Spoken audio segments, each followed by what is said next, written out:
bem-vindos à Cabine do Filme, um programa do podcast Rabiscos. Eu sou a Carolina e, assim, estou muito empolgada hoje para falar desse tema. E a nossa convidada também, que ela é uma querida, entende tudo de cinema e está afiada para falar com a gente sobre trilogia antes. Antes do amanhecer, antes do pôr do sol e antes da meia-noite, a trilogia do Richard Linklater com Ethan Hawke e a Julie Delpy. A gente vai falar mais sobre os filmes, sobre a história, sobre as falas, tudo que envolve esse universo que é tão apaixonante, que tem uma legião de fãs apaixonados, incluindo nós duas. Então, bem-vinda, Gabi, ao nosso programa. Oi, gente, que prazer, Carol, estar aqui, de verdade. Eu fiquei muito arrepiada com o convite para o lado positivo, óbvio, e estar conversando dessa forma que a gente já troca várias ideias, então acho que a gente expandir sobre um filme que é tão queridinho, melhor ainda. E só dando um pequeno resuminho que Carol pediu para eu me apresentar um pouquinho. Eu sou Gabi Fischer, Gabriela mesmo, mas pode me chamar de Gabi, por favor, gente, me chamem de Gabi. Eu sou cineasta, sou formada em cinema e eu trabalho com audiovisual, tanto com longas-metragens, especialmente documentários. Eu trabalho com a maravilhosa documentarista Suzana Lira, porque, sim, gente, precisamos assistir filmes de mulheres, mas isso é papo para um outro podcast, né, Carol? E também já fiz séries, também documentais e programas de TV. E estamos aí, aprendendo cada dia mais com audiovisual. Eu trabalho com a parte de produção, especialmente. Muita gente diz que eu sou maluca por gostar dessa parte, mas eu gosto muito de botar a mão na massa e fazer acontecer. E aprendo muito e gosto muito de estudar cinema. Então, desde a época da faculdade, logo quando eu entrei na faculdade, eu fiz iniciação científica em cinema e literatura.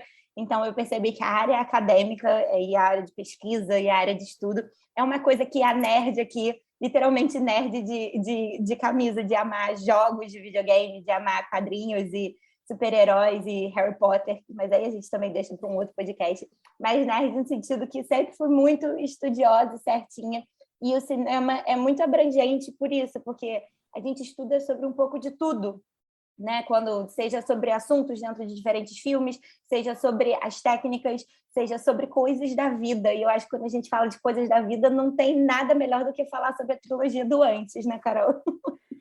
Sim, isso mesmo. Que eu ia falar assim, eu já fiz uns episódios aqui sobre roteiro, sobre edição, e ainda tem muitas áreas que dá para falar, porque é isso que você falou, né? O cinema é muito abrangente. E é um começo sem fim, né? Você começa a estudar cinema, sem necessariamente ter feito cinema, mas um filme vai puxando o outro, você quer ler mais sobre, você quer conhecer outras áreas do cinema. E existem filmes que são assim também, que não se acabam. A gente pode ver, rever, né? Não é aquela coisa de assistir um filme e tá visto, né? Tem uns que a gente exatamente. Tá visto, a gente guarda, deixa lá, né? Vê uma vez. Mas eu também sou muito a favor de rever filmes. Até minha família, minhas amigas brigam muito comigo, tipo, você tá vendo esse filme de novo? Eu falo, gente, mas rever filme é uma coisa tão gostosa, porque ele te passa outra mensagem. Você, como a gente já sabe, né, muita coisa que tá ali na história, a gente consegue prestar atenção em outros detalhes, porque uma coisa muito importante quando a gente fala sobre cinema, né, quando a gente fala sobre assistir um filme, é que entendam, nada que tá dentro da tela tá ali por acaso. Nada mesmo. Então, o ângulo da luz vai estar certinho em 30 graus, porque quando, né, a gente divide o rosto ao meio, vai estar exatamente porque existe uma proposta ali por trás. A roupa dos personagens, existe uma proposta ali por trás.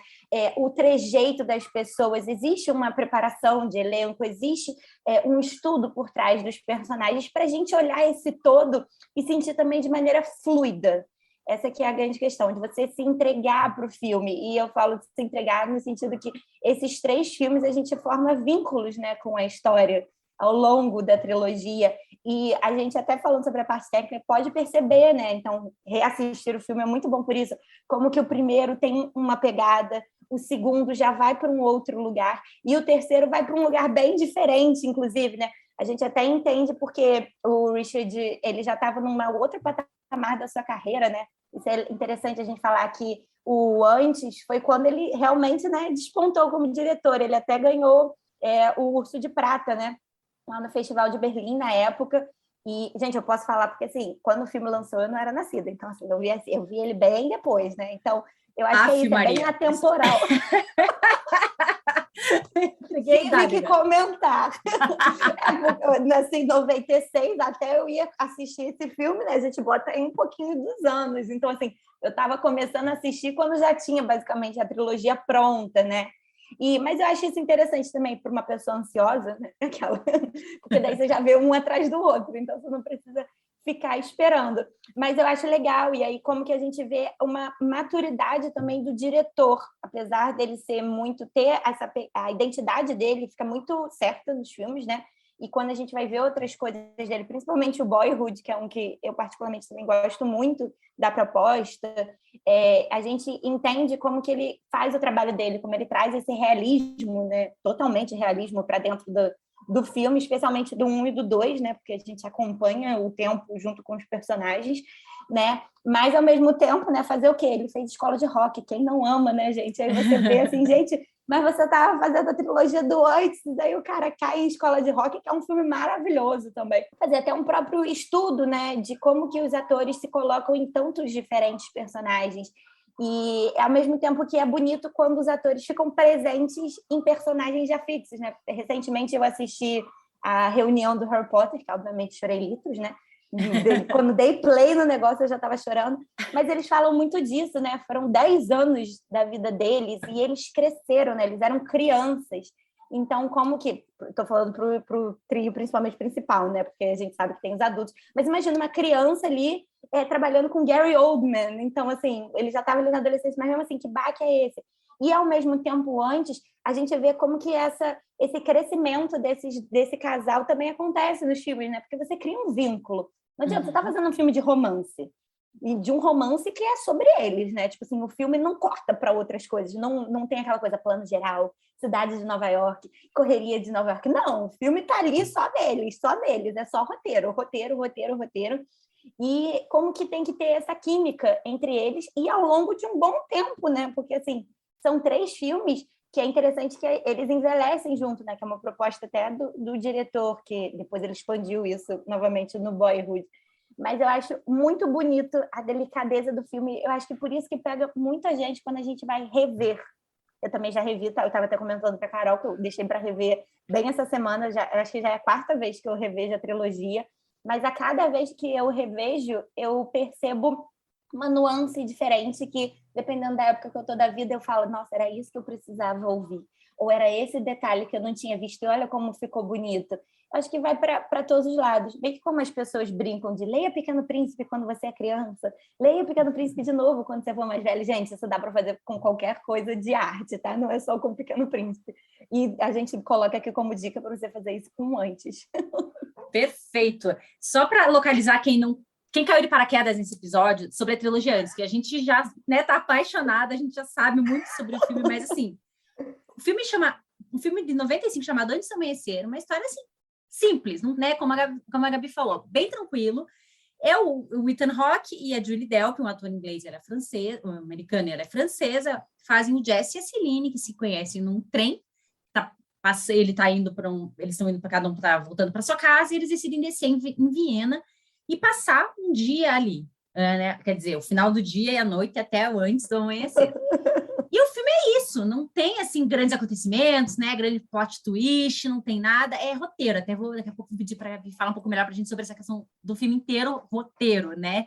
Porque eles também, a partir desse filme, eu não sei se nesse filme já, mas eles entraram muito forte nessa questão do roteiro junto com o Richard, né? Eles escreveram os personagens, as falas, criaram muita coisa. E 9 anos depois, lançaram Antes do Pôr do Sol, que daí é uma história que se passa em Paris. 9 anos depois, literalmente, como ela comentou. Os atores 9 anos mais velhos, os personagens mais 9 anos mais velhos. E 9 anos de novo depois, em 2013, saiu Antes da Meia-Noite, que se passa numa cidade da Grécia. E daí também são 3 contextos e momentos de vida diferentes, que mudam o tom das discussões, das conversas, sobre o que eles estão falando, e com isso a identificação que a gente vai tendo com os personagens também. Eu, quando assistia mais nova, eu era muito Antes do Amanhecer, assim, eu tinha muita identificação com aqueles dilemas, com aquela busca. E eles são naquela busca do quem eles são, para onde eles vão, do primeiro amor, da primeira paixão. Hoje em dia, eu já estou muito mais para Antes do Pôr do Sol, assim, eu já estou muito mais, né, você fica muito mais frustrada com muita coisa, que nem eles estão ali, você já passou por muita coisa, você percebeu que conexões verdadeiras são difíceis de encontrar, então já tem um tom de frustração um pouco maior. E o terceiro, que já é a relação deles matrimonial, eu ainda não estou nesse momento, então para mim ainda está um pouco mais distante. Mas é lindo da mesma forma. É lindo da mesma forma, e a gente tira outras coisas, né? Porque a gente leva muito da gente para os filmes, né? Isso é uma coisa muito... Muito, caramba. Fala um pouquinho essa questão do roteiro pra gente, porque é um filme 100% roteiro, e eles não deixam cair o ritmo, né? Exatamente. Eu acho que quando a gente fala especialmente do primeiro e do segundo, isso fica bem mais forte, né? Porque o terceiro a gente vai comentar sobre, ele já começa a pegar uma ideia, uma perspectiva um pouco diferente, né? Quando a gente fala de roteiro, o roteiro é onde nasce o filme, né? A gente pode colocar isso, né? Tanto que uma das primeiras etapas é a sala de roteiro, né? Que é quando começa a ter essa troca. E eu acho que é muito importante a gente colocar que, para o filme também, na minha opinião, ter a potência que tem, foi essa troca com os próprios atores, com a própria equipe, né? Então, o trabalho em conjunto, a gente sempre brinca, né? Cinema não se faz sozinho, e literalmente. Mas a gente está falando de um filme que é sobre um casal, e a gente tem que, entre aspas, aguentar esse casal um filme inteiro, né? Então, assim, não é uma tarefa muito fácil. Se você quiser, eu falo, tem pessoas que chegam num patamar da vida, por exemplo, um Scorsese já atualmente, ele chega com um projeto, taca na mesa de um produtor, eu tenho certeza que o produtor vai falar sim. Antes de ler e tal, de pensar, porque ele vai falar, não, é um filme do Scorsese, então já vai vir uma bagagem com ele, né? Então já conheço. Vamos pensar que o Richard Linklater, ele estava no início, né, gente? Então, assim, o que ele tinha para trazer? E ele traz uma história muito simples quando a gente para analisar o primeiro filme. A história de um casal, uma Carol comentou que se conhece num trem, que inclusive recentemente, né, a segunda temporada de Modern Love fez uma referência num episódio que é muito legal. Isso me deixa levemente nervosa, gente, porque é grande coisa, não vou dar spoiler, mas você fica assim, por que não fizeram isso? Era tão simples, mas aí é porque o filme não ia continuar, né? A trilogia não ia continuar.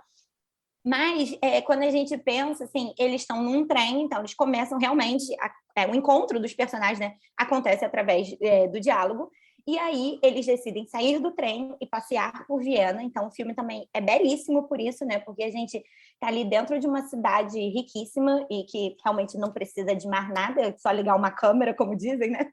Liga uma câmera, quase um Glauber Rocha, né? Uma câmera na mão, uma ideia na cabeça, sai filmando Viena, que sai um filme com certeza. Não tenho dúvidas disso. Mas, assim, a gente está a todo momento ali com eles, então tem muito brincando entre plano médio, né? Quando a gente fala aí mais ou menos da parte do peito para cima, que é quando você enquadra os personagens mais ou menos nisso, um plano americano, que é da cintura para cima, quando eles estão caminhando, um plano e contraplano, que é quando foca num e a conversa vai para o outro, mas tudo isso com base no roteiro. São eles conversando. E, para mim, o que é o grande desafio de ter feito isso? É você tornar essa história, como a Carol comentou, fluida e que pegue a gente do início ao fim. E o que para mim é isso? O roteiro ele não é muito separado, quando a gente diz, né, nos 3 atos, né, que você, igual um livro, né, quando a gente começa a ler, né, tem ali a introdução, mais ou menos você chega no clímax e aí ele vai para o desenvolvimento. Eu vejo muito antes como essa pegada do realismo, né, ou seja, a vida, vamos botar assim, né, em palavras mais simples, né, ser a vida como ela é, que a gente sente realmente uma conversa entre eles. A gente se coloca num momento que a gente até esquece que são 2 atores ali, parece realmente que são 2 jovens que acabaram de se conhecer num trem, então numa conversa super dinâmica, que é como se a gente tivesse, igual a gente está aqui conversando, e aqui a gente está sem roteiro, mas eles têm o embasamento do roteiro. Mas como o filme tem muito plano sequência, que é quando a plano sequência né, que todo mundo comentou e tal, 1917, é um filme todo em plano sequência. Não, gente, não é, desculpa comentar isso. Mas é um filme que o corte, ele demora muito para acontecer, né? Entre quando o diretor fala ação e fala corta, dependendo desse tempo, ele se torna um plano de sequência, essa câmera indo acompanhando. E o filme é muito isso, né? A gente está andando na rua e não tem corte, né? A gente está ali com eles conversando e não tem corte.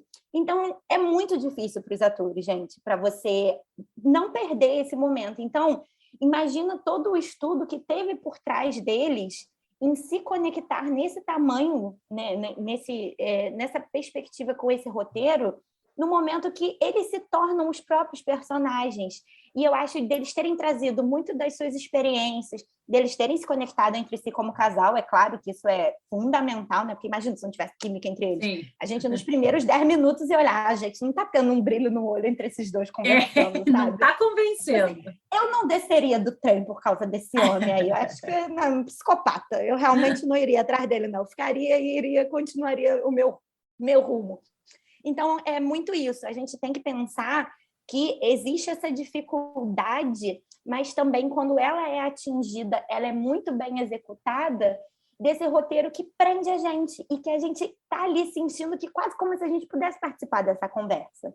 Sim, nossa, exato, concordo com tudo que você falou, porque assim, é muito, muito trabalho, muita preparação para você chegar lá e parecer natural, né? Para parecer que eles acabaram, que eles estão criando o diálogo à medida que eles estão caminhando, porque uma coisa que eu acho incrível da trilogia antes é que eles vão juntando todas as reflexões e as conversas com situações pessoais e com a própria cidade. Então, quando eles cruzam com aquela senhora cigana, que vai falar uma coisa do futuro, eles vão cruzando com pessoas da cidade. Ah, por acaso eles viram que vai ter uma banda, vai ter um lugar para ir. São coisas que parecem tão por acaso, né? Que a gente sabe que teve todo um preparo de roteiro, de momento e de lugares. Então, as cidades, as 3 cidades, né, Viena, eu gosto muito do de Paris também, porque ao mesmo tempo que eles vão para monumentos e pontos turísticos, eles passam por ruazinhas, ruelas. Isso é lindo. É lindo. Isso, e o lugar onde eles estão também contribui com o roteiro, também ajuda a contar a história que eles estão contando, né? E Exato. Você falou também que o roteiro não tem entrelinhas, mas eu acho que as entrelinhas do roteiro é a gente que coloca.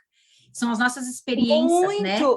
A gente preenche como público, né? A gente está ali junto com a história e está colocando, né, também, do tipo, você ouve, às vezes a gente vai ouvir a mesma cena, para mim vai bater num lugar e para você vai bater no outro, né?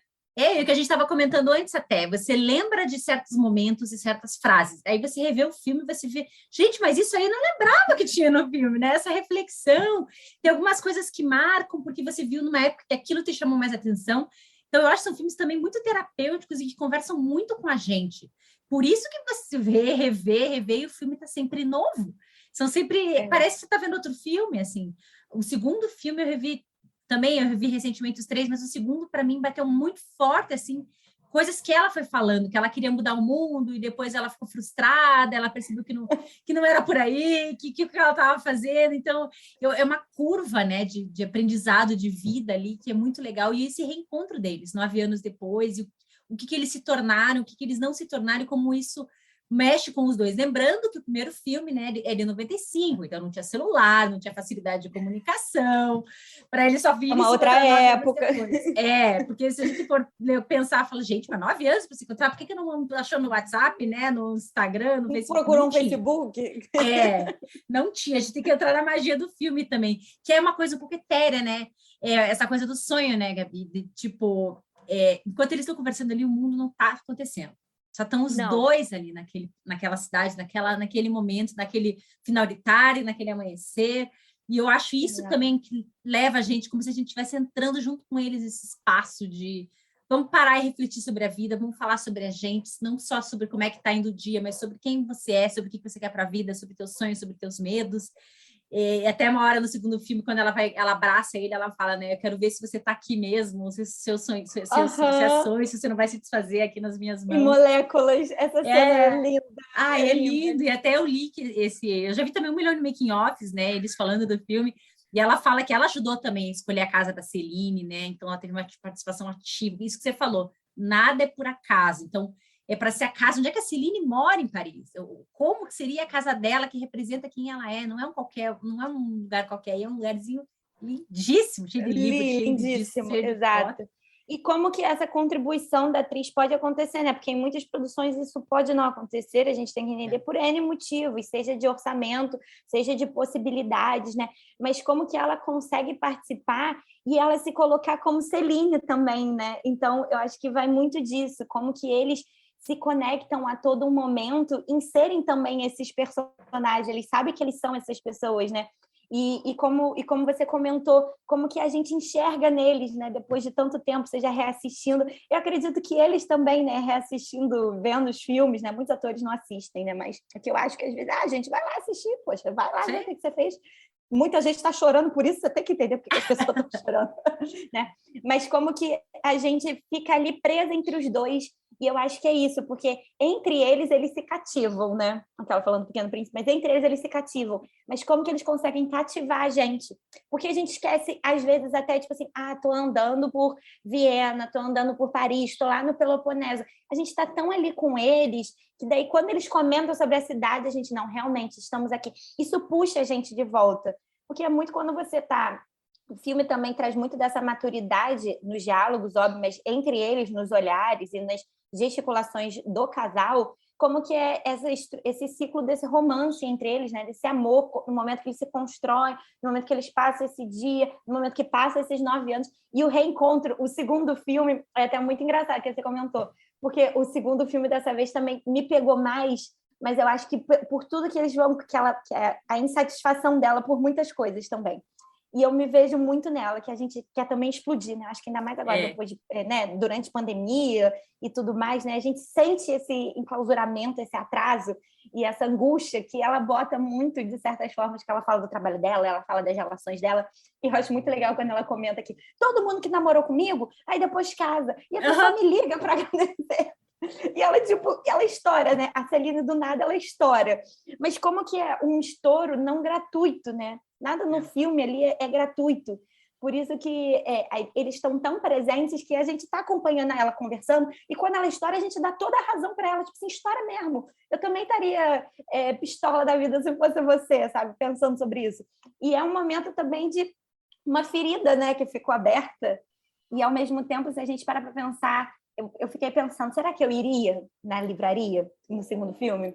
Será que eu faria isso? Mas acontece de uma forma tão bonita no início do filme. Eu acho que é muito isso que o diretor também brinca com a gente, sempre deixar a dúvida em vários momentos para a gente, né? Quando a câmera vira, a gente está ali apresentando, né, ele autografando e tudo mais na entrevista. Quando a câmera vira e a gente vê ela, a gente fica, ai, que lindo! Então, ai, do nada não. Aí você fica assim, como assim?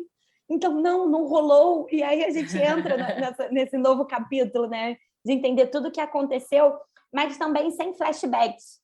Porque esse realismo, né, que o filme se segura, a gente ouve tudo pela boca deles. A gente não conhece outras pessoas, a gente não conhece os pais da Celine, a gente não conhece a esposa dele, a gente não conhece o momento de Nova York, que eles comentam, né, de Nova York. Poderia ser, muitos outros filmes, poderia ser um corta, flashback, estamos em Nova York, uma cena em Nova York. Mas o roteiro, e poderia estar uma narração, não digo nem de abrir um diálogo em Nova York, mas como que o roteiro assume deles estarem descrevendo para a gente, está tudo bem, a gente não precisa sair daquele local, a gente não precisa estar com tudo 100% na nossa cara. A gente pode realmente assumir que estamos numa conversa e ouvindo a pessoa descrever. Hoje em dia também a gente tem muito problema em descrever. Uma vez minha melhor amiga estava falando comigo, eu vi o desafio de você não tirar fotos, de você ter que descrever para a pessoa. Então, por exemplo, fui à praia, vi um pôr do sol lindo, tirei uma foto. Aí você, estava na praia, contando, né? Estava na praia, olha que pôr do sol lindo. Não, tenta descrever para a pessoa antes. E eu acho que os 3 roteiros fazem muito isso. As descrições colocam a gente para pensar como se a gente estivesse lendo um livro, né? Quando a gente lê um livro, que inclusive o filme brinca com isso, né? Que ele coloca ali o filme que virou o livro, primeiro, né? Isso é muito legal. E a gente nunca vai saber o que está escrito exatamente, né? Isso também é legal da gente também pensar sobre isso, como é que é essa perspectiva e essa descrição, mas como que eles vão contando e a gente vai aceitando e formulando. Então, como você comentou, Carol, eu concordo plenamente. A gente, como público, a gente tem que estar muito ativo no filme, seja não só pela atenção, da gente também colocar as nossas questões dentro do que eles estão comentando, porque isso é natural e isso é, vamos dizer, um ponto ápice, né, que o filme pode fazer com a gente, seja isso ou seja qualquer outro filme, mas a gente ter essa troca, né, da mensagem, né? Então, assim, a gente recebe a mensagem, a gente preenche a mensagem e quase que retorna. Então, assim, a gente está conversando aqui, É basicamente isso, né? A gente recebeu a mensagem do filme, eu absorvi de uma forma, você de uma forma, aí estamos passando para frente de outra forma. Aí espero que as pessoas comentem. Então, assim, vão trazer também outras questões. E por isso que não envelhece. Exatamente. Não, concordo exatamente com o que você está falando. E tem coisas assim, por exemplo, os 3 filmes são independentes, mas eles têm uma linha crescente. Então, assim, eu recomendo às pessoas que nunca assistiram, assistirem na sequência.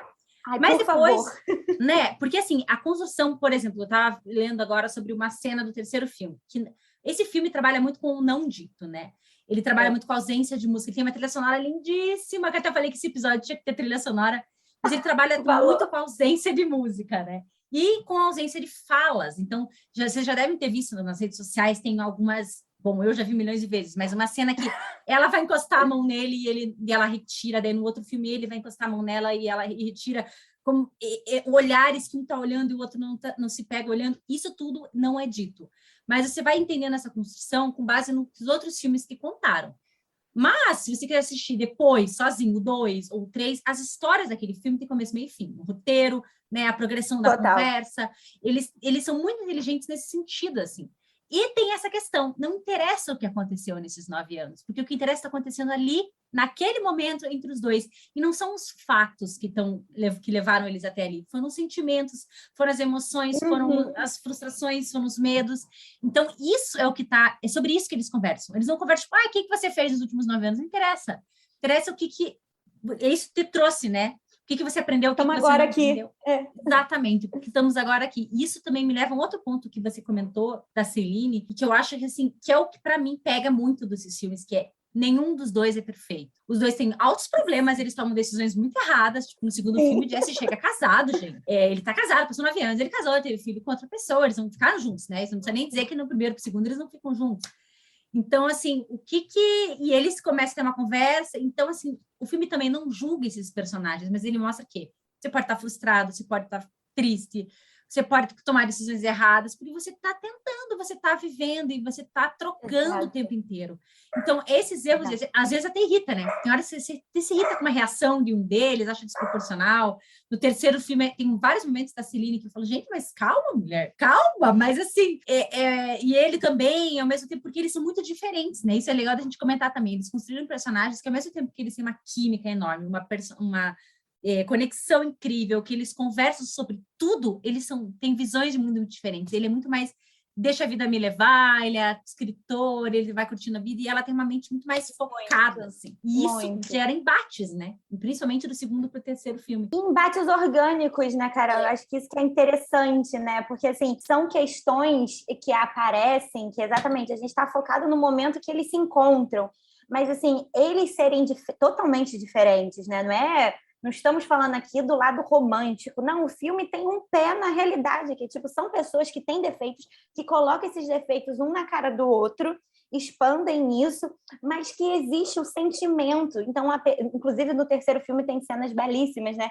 Dele comentando várias coisas dela e, tipo, quase apontando, né? Tipo assim, então, você quer que eu lixe? Então eu vou listar seus defeitos. Mas, acima de tudo isso, eu te amo, porque você pode ser louca, mas você... Acho que ele fala, pode ser louca, mas você é genial. Então, assim, isso, tipo, equilibra.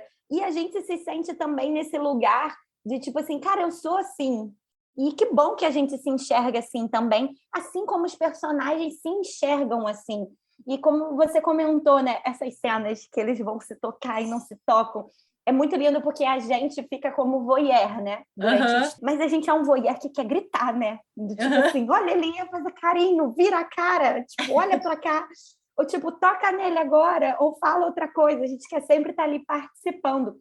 Mas a gente ter esse olhar de fora coloca a gente nesse ponto de reflexão sobre nós, sobre o mundo, né? Porque pode ser um casal que você conhece, pode ser um deles ser uma pessoa específica que você já conheceu e que você não tem mais proximidade, pode te lembrar alguém, pode pedaços de cada um, a gente se coloca ali. E eu acho que eles trouxeram muito deles para isso, porque, como a gente comentou, eles estão andando pela cidade, né? Eles conversam, e tem cenas belíssimas de troca entre os dois. A cena dela no segundo filme tocando violão é tudo para mim. Não, tudo aquela mesmo. cena... Tem cenas icônicas desse filme, gente. E é isso que você falou, a gente se identifica com os personagens porque ele quebra também do típico comédia romântica, que os personagens são sempre perfeitos, eles só estão confusos, né? Tá sendo um relacionamento, tá querendo mudar a vida, mas ninguém tem defeitos nesses filmes, assim. Ele termina, né? Quando vai começar o relacionamento, o filme termina. Então, esse filme, ele vai mais a fundo, fala, gente, não, eles não são perfeitos, o relacionamento deles não é perfeito. No terceiro filme, até uma hora ele fala para ela, você lembra daquele rapaz cheio de sonhos, tal, ainda sou eu, mas assim, sou eu, mas eu não sou mais a mesma, eu sou mesmo, como é que eu sou mesmo, mas eu sou diferente. As coisas mudaram, mas ainda a essência é a mesma. Então, porque o filme brinca, essa essência deles não muda exatamente, né? O filme brinca todo o tempo com o tempo. E eu acho que é isso que é muito genial, assim, a gente acompanhar e querer continuar acompanhando, né, gente? A gente precisa pensar que existe um espaço de tempo, né, entre um filme e outro, e para formar os 3 filmes. Então, assim, você precisa ter um tempo para eles, para a proposta, né? Tipo assim, precisamos esperar X anos para voltar a filmar essa história, e deles também trazer essas experiências, mas também a gente, como público, enxergar esse tempo, seja esse tempo dentro de tela, que é deles conversando, né? Deles vivendo isso, né? No terceiro, a gente tem até um pouco mais de elipses, né? Já que tem vários espaços diferentes, né? Porque eles vão lá para o aeroporto, aí tem um momento no carro, aí tem um momento na casa, aí tem um momento no hotel, que é um pouco diferente dos outros 2, né? Que os outros 2 a gente acompanha mais eles nessa caminhada, né? Pela estrada. Mas, assim, isso também não interfere, porque a gente está entendendo, a gente já está tão próxima deles que é muito bom também você abraçar isso no último, né, no terceiro, além de ser um outro momento que eles estão falando sobre, né, da vida deles, como você comentou, né, agora é um momento de vida de casal, é um momento de filhos, são N outras pautas que, assim, totalmente diferentes do primeiro filme, Sim. Totalmente diferentes de questões que foram no segundo. E isso é o que o tempo faz com a gente, né? E quando ele vira e fala no terceiro filme para lembrar deles lá no início, a gente lembra deles lá no início. E a gente entende essa diferença de todo esse tempo que passou. Seja esse tempo entre, que como você comentou, né? A gente não precisa saber o que aconteceu exatamente entre um filme e outro. Tipo assim, a vida aconteceu e N coisas aconteceram, N pessoas passaram pela vida deles. Isso é até legal, né? Porque vários momentos eles comentam de certas pessoas no 3, né? E tipo assim, também. A gente não precisa entender quem são essas pessoas exatamente. A gente não precisa ver a cara dessas pessoas. Eles só estão falando sobre isso. E o filme usa muito das metáforas, né? O que eu estava falando da cena do barco, ali, quando ela fala da Notre Dame, ela começa a falar para ele que a cidade já passou por muitos bombardeios, muitas destruições, e ela continua ali. Então, o filme usa metáforas para falar sobre a vida, para falar sobre o que eles estão sentindo, quando eles não conseguem dizer com todas as letras. Ou eles não dizem, eles só se olham, como a cena final, né, do segundo filme, que ela só fala, você vai perder teu avião. E ele fala, eu sei. Ponto. Acabou. Então, assim, é uma coisa muito sutil como eles trabalham essas questões, essas faltas no filme. E como isso fica forte, né, de um filme para o outro, como você comentou, vai fortalecendo. A cena final do terceiro filme é o ápice da trilogia, né? Que é o que é? Porque se alguém perguntasse assim para mim, por que a trilogia antes, eu vou te perguntar também, mas eu já vou perguntar e vou responder. Por que você acha que esse filme fez tanto sucesso, ficou tão famoso e tão marcado para as pessoas? Na minha opinião, porque é um filme que mostra os perrengues do dia a dia, as sombras de cada um como pessoa, como casal, os medos, as dores, as frustrações, os traumas, e ao mesmo tempo eles se escolhem o tempo inteiro. Então ele mostra que é um amor, um dos filmes, para mim, um dos filmes mais românticos de todas essas comédias românticas, porque ele mostra o lado escuro, negro, a sombra, ou aquilo que a gente que empurra para baixo do tapete, e mesmo assim eles continuam se escolhendo, e mesmo assim eles continuam dando uma chance para eles. Então, para mim, é um filme que é muito esperançoso, apesar de tudo que acontece, apesar de ele não terminar em alguns momentos, né?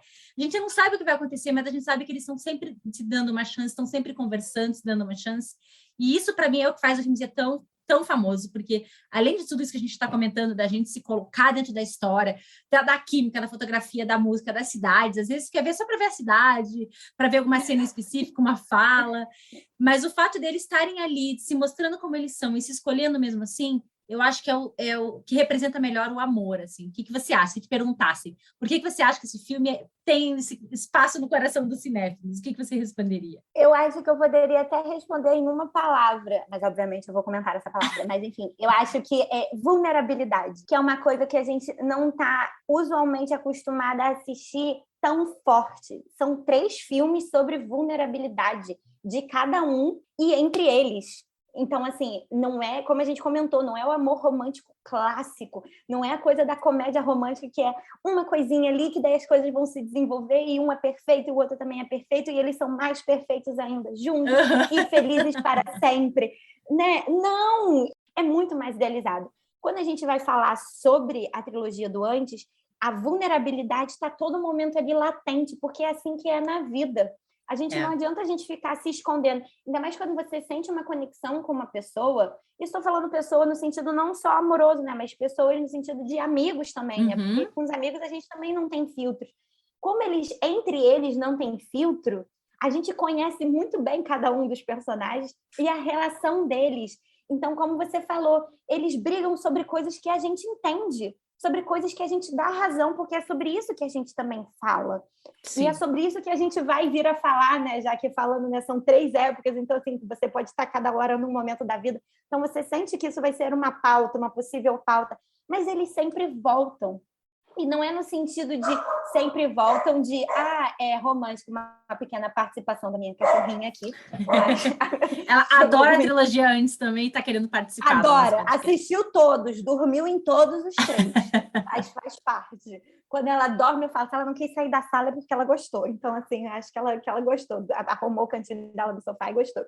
Então, assim, quando a gente comenta sobre isso dos 3 filmes, eu olho, a gente, como a gente comentou tanto, né? A gente, como espectador, a gente entende eles, mas eles se entendem. E é por isso que eles voltam, porque eles entendem verdadeiramente como cada um é olhando para si, né? Estão ali em construção desse entendimento, e eles voltam porque o sentimento é real, porque ele foi construído de maneira real, não foi de maneira idealizada, não foi de maneira escondendo, como, né, a grande pauta, né? Quando o Jesse vai para lá, para Paris, ele está casado, né, gente? Sim. Mas em nenhum momento isso virou uma coisa que ele contou para ela só depois da noite que eles passaram juntos, né? Vamos botar assim, que seria uma coisa normal, né? De um filme de comédia.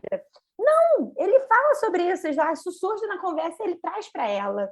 Então, assim, não existe as, entre aspas, né, picuinhazinhas de novela, sabe? Que a gente fica assim, era só ter contado em tal momento que daí a gente não estaria vivendo. Não tinha mais agora. 15 capítulos aqui de galera na sofrendo. Frente, já estava, arrancava o band-aid de uma vez só, entendeu?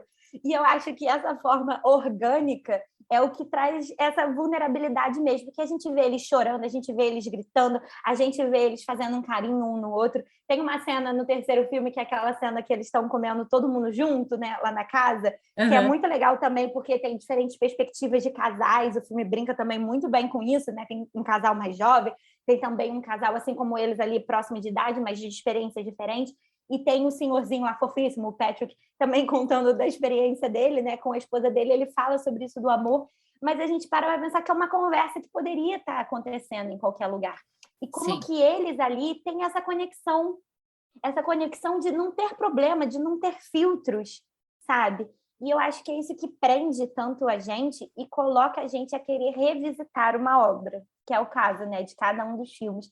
E como você comentou, eu também indico, assista o primeiro primeiramente, o segundo depois, o terceiro, mas depois você pode revisitar eles em diferentes momentos, que vai fazer muito sentido, porque como tem esse crescente da relação, os filmes funcionam independente, mas o crescente traz toda a diferença. Isso também não só se você quiser assistir como espectador, né, de tipo, vou assistir um filme e aí acaba pegando questões da sua vida, mas se você também quiser levar para um lado mais teórico de estudo, né? Eu acho que, em certa medida, todo mundo quer ser um pouco mais Jessie Celine, né? Ser mais vulnerável. Acho que a palavra que você usa é perfeita. Porque tem até aquele livro da Brené Brown, né, que fala da coragem de ser vulnerável, como requer realmente muita coragem para você ser 100%, se colocar ali, né?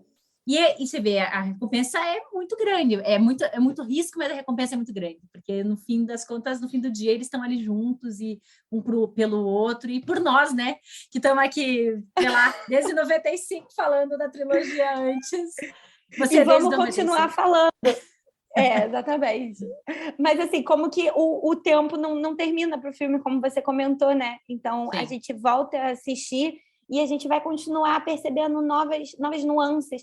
E como que isso poderia ser levado também? É aquilo, a gente não vai julgar que todo filme tem que ser assim, então, porque eu só quero ver filme que os personagens são extremamente reais, extremamente quase translúcidos, né, sobre eles, né, ao mesmo tempo que eles têm uma construção ali, né, que cada hora eles vão deixando sair determinado, vamos botar defeito, determinada qualidade, né. Uhum. E resumindo aqui a nossa conversa, assistam a trilogia antes. Se você não assistiu ainda, assista. Se você já assistiu, depois desse episódio, reassista com todos esses insights que a gente trouxe aqui para vocês. Sim. Porque vale a pena ver e rever. Não precisa ver os três se não quiser, se quiser só rever um ou outro. Mas são filmes que não são tão longos, né? São filmes de 1h30, 1h40. Então, às vezes, aquele momento, assim, você quer sentir bem, quer estar leve, ver uma coisa bonita e gostosa, inteligente. Gostosinho. Assista a trilogia antes. Gabi, quero te agradecer demais a nossa conversa sobre trilogia antes, que passou voando aqui. Voando! Voando. Você já está convidadíssima para voltar para novos episódios, a gente fala mais sobre filmes, sobre mulheres, tem muita coisa boa saindo, né? Mulheres indicadas ao Oscar, mulheres que não foram indicadas ao Oscar e mereciam, mulheres que nem são consideradas, mas a gente tem que começar a assistir para chegar lá, né? Então, fale um pouquinho onde que você pode ser encontrada nas redes, quem quiser acompanhar teu trabalho. E te agradecer por estar aqui comigo falando sobre esses filmes tão gostosos, que com certeza eu vou rever a trilogia antes agora, depois da nossa conversa. Eu também, já revi essa semana, mas com certeza eu vou rever. E eu queria muito agradecer, Carol, fiquei muito animada com o convite, de verdade. Fiquei muito feliz com a oportunidade. E a todo momento que quiser conversar sobre qualquer coisa, você sabe, né? A gente troca muitas ideias, então, tipo, eu estou mais do que aceitando qualquer convite, já sem saber o tema. É tipo, quer falar sobre... Não precisa nem falar sobre, eu já estou confirmada. Assim que é bom. Eu já venho falar, e como você falou, temos muitas coisas atuais para serem comentadas, né? De muitas... E como a gente comentou, né? Eu sempre falo, é importante, gente, a gente como público, a gente está aqui conversando, né, sobre filmes, mas porque a gente também como público não só comentar os filmes, mas demandar histórias. Então, demandar quem está à frente da câmera e quem está atrás da câmera. Então, demandar por mais diversidade nesses dois lados e por mais histórias diversas também. Assim como a gente está falando de um romance que poderia ser um ponto fora da curva, né? Uma trilogia bem ponto fora da curva do tradicional, mas que existe. Então, em algum momento, alguém pensou em, não, vamos fazer uma história sobre... Então, é isso, tem espaço para tudo. E, bem, gente, quem quiser, eu comecei com passos de formiga, mas estou aí começando a falar sobre filmes e séries no meu perfil do Instagram, @GabiFischer, todo mundo me zoa, mas é isso mesmo. São 3 R's no final, não é difícil de me achar, porque imagino que não tem muitas Gabi Fischer por aí, e eu só tenho esse sobrenome, então eu não tenho nem muitas escolhas. E eu sou mais usuária do Instagram mesmo, então me procurem por lá. Eu respondo muito mensagens, eu adoro ver reações de vocês, me mandem dicas, como a Carol comentou, né? A troca é essencial, então a troca que a gente faz com vocês, e é por isso que a Carol tem esse podcast incrível, maravilhoso, que tem que continuar aí decolando para o mundo, para a gente continuar conversando muito, porque a gente está aberto a ouvir, a escutar e a debater, é essencial para a gente continuar cada vez mais evoluindo. Concordo. Sigam ela, porque vale a pena. Eu adoro as coisas que ela escreve, eu sempre estou comentando, mandando alguma coisa. E obrigada a você que ouviu, que ficou até aqui com a gente. Obrigada, Tadeu, a Lua, o Alisson, o pessoal do Rabiscos, que também terças-feiras tem podcast Rabiscos Literários, acompanhe. E quinta-feira que vem a gente está de volta com mais cinema. Quem quiser conversar comigo nesse meio tempo já sabe. Instagram Cartas de Carolina ou no Instagram do podcast Rabiscos. Um beijo para todo mundo e até semana que vem.